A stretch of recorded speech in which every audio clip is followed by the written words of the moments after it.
What's the story, everyone? Welcome back to GAA Fan TV. Mayo are Connacht Senior Football Champions once again. They've beaten Galway 2-14 to 2-8 at Croke Park. Mayo record back-to-back Connacht Senior Football titles after this victory, of course, over Galway at Croke Park. What a win in the end for Mayo. They were 5 points down at half-time. They look down, they look beaten. Well, they didn't look beaten necessarily because 5 points isn't a big enough margin really to say that the team is beaten. But certainly judging off their first half performance, they looked dead on their feet. They didn't really seem... It looked like for the first time in a long time that Mayo looked like they were playing with pressure in the first half. And maybe the fact that you didn't have your Andy Morans, your Alan Dillons, your Killian O'Connors, Colin Boyles, Chris Barrett's, whatnot. It looked like for the first time in a long time that maybe Mayo were actually struggling a little bit without having those leaders. They needed their big players to step up. But by God, did they step up in the second half. I mean, they just didn't step up. They absolutely blew Galway to pieces. I mean, Galway may have just not as well turned up in the second half because, Mayo outscored Galway 2-8 to 2 points in the second half. That's the entirety of what Galway got in the entirety of the game. Like, Galway scored 2-8 in the game.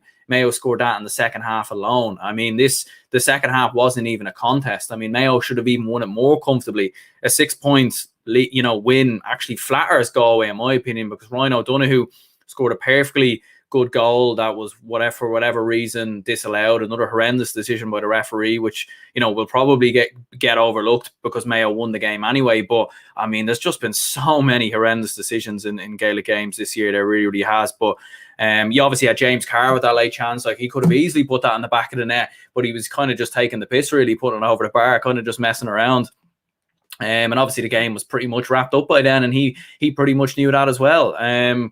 Quite an incredible game, really. Mr. EB already saying they're up Kerry, up Cork, I think. Let's all cheer for Cork. Let's hope Cork get the victory over Kerry. Probably won't happen, though. I think we all kind of pretty much know that Kerry will probably get that victory.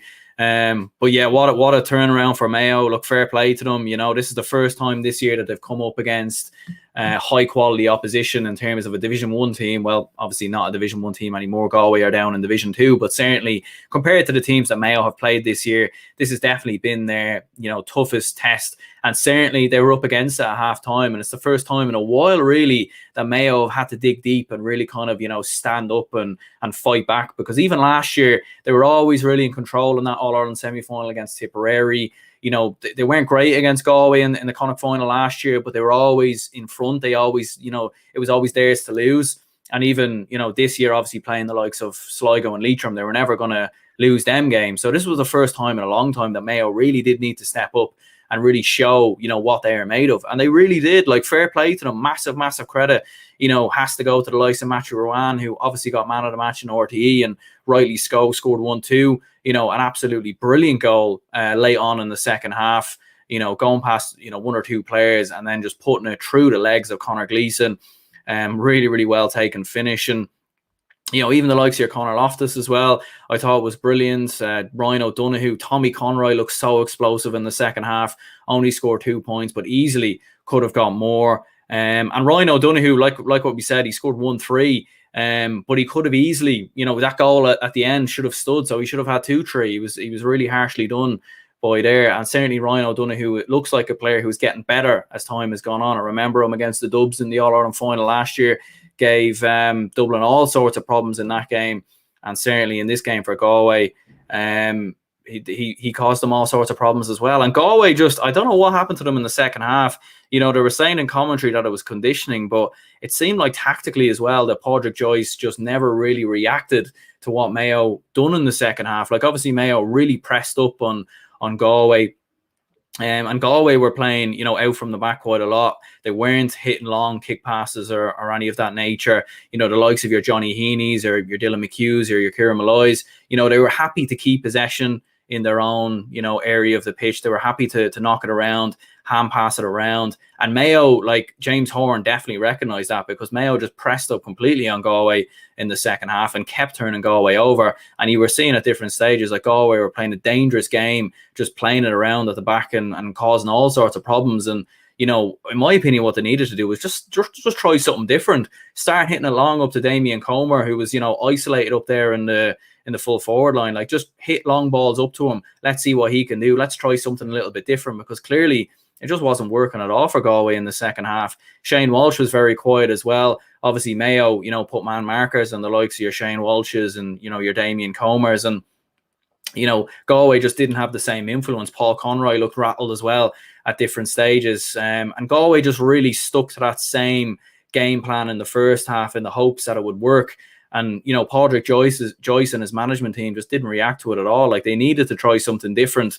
And even like looking at their bench in particular, the players they brought on, like Michael Farragher, he got sent off, didn't really make much of a difference. Eamon Brannigan, who came on, didn't really do much either, and Galway just didn't react at all to what Mayo were doing in the first half. And, you'd have to give Mayo a lot of credit for sticking to their own game plan, but certainly for Galway in the second half, like they just, and Mr. EB there coming in there as well, saying Galway missed a lot of easy chances in the second half. They also didn't take chances as well. Like it wasn't just that they missed chances, but like there was opportunities there where even with the likes of your Shane Walshes and whatnot, were in spaces where they could have kicked for points, or there was better options on. Like Johnny Heaney missed one fist pass, right in front of the goal, right at the start of the second half as well, just after Mayo got their goal. Like it would have just kind of eased the pressure a little bit.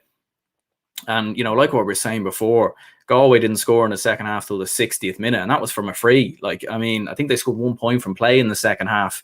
Just really, really poor altogether. They really kind of let their heads go in the second half. Even Matthew Tierney was dropping 1 or 2 chances as well. On another day, obviously you had that chance where Shane Walsh, I think he was going for the point, but it was a ball that kind of floated in, and Damien Comer got ahead of Robert Henley. And, maybe if that goes in the net, Galway regain their confidence and maybe they turn it around. But to be honest with you, I think Mayo were winning this game anyway.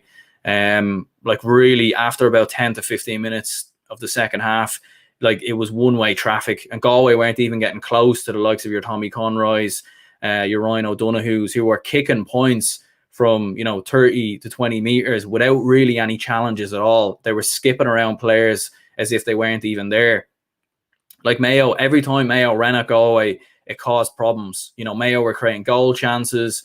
They were creating so many opportunities. And, we gave Galway a lot of credit, obviously, for, turning around defensively since the Kerry game. But when you really look at it, like, were they ever really tested since that Kerry game? 2 games against the Roscommon team that we've seen sit very deep and don't really run at, teams the way the likes of your Kerry would. And Dublin were very much they weren't at their best at all in that league game.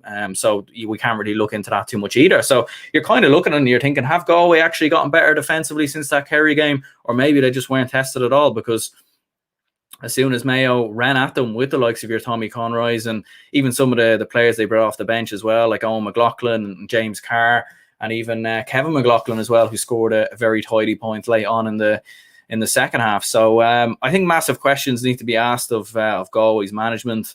Obviously Padraig Joyce, he came in at the start, before the lockdown, but how long are Galway going to hang on to this pre-lockdown form? That's nearly 2 years ago. By the time the championship comes around for Galway again in 2022, it will have been 2 years ago since Galway produced that form. And most Galway people will say they're very behind Padraig Joyce and what he's achieved for Galway as a player, obviously. But looking at his management, they've been relegated to Division 2. Didn't win a championship game last year, right? Fair enough. They only played 1 game, which was against Mayo. Since the pandemic, they've won 2 games, and they were both against Roscommon. And we've seen that Roscommon haven't really been, in particular great form either. So I think a lot of question marks, maybe. But I know they've had a high turnover of players and different things.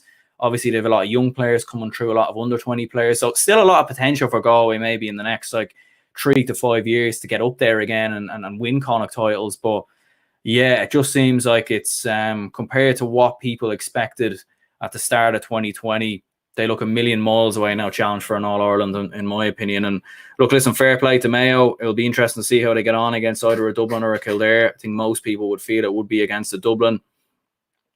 I mean, they will need to improve, obviously, because a few defensive issues there, even for Mayo in the second half, that you'd feel if Dublin are in their, absolute best, they'll certainly exploit Mayo there. And obviously Mayo pressed Galway up, and Galway never reacted to Mayo's tactics at all. You would have to feel that Desi Farrell and Dublin would react to those tactics and would try something different and would start kicking more long, instead of playing this, passing out from the back and short hand passing and whatnot, because it just wasn't working at all for Galway. I mean, Mayo were happy to allow Galway to have possession, and we seen at one stage Paul Conroy, trying a speculative outside of the boot shot from about 40 meters or whatever. It's just not going to work. So yeah, fair play to Mayo. Hopefully Padraig O'Hara is okay. I don't know what happened to him off camera, but it looked like it was a serious enough injury. So hopefully he's all right. Thought he had a fantastic game at the start of the second half. Got one or two really good blocks in. So hopefully he's okay, and hopefully he's good enough to come back for either Dublin or Kildare. But yeah, look, listen, we'll wrap this up here. Kerry and Cork obviously about to start in about 10 minutes time. So that's going to be an interesting one. Do stay tuned for the match reaction for that. For Mayo fans, congratulations, and it's looking like it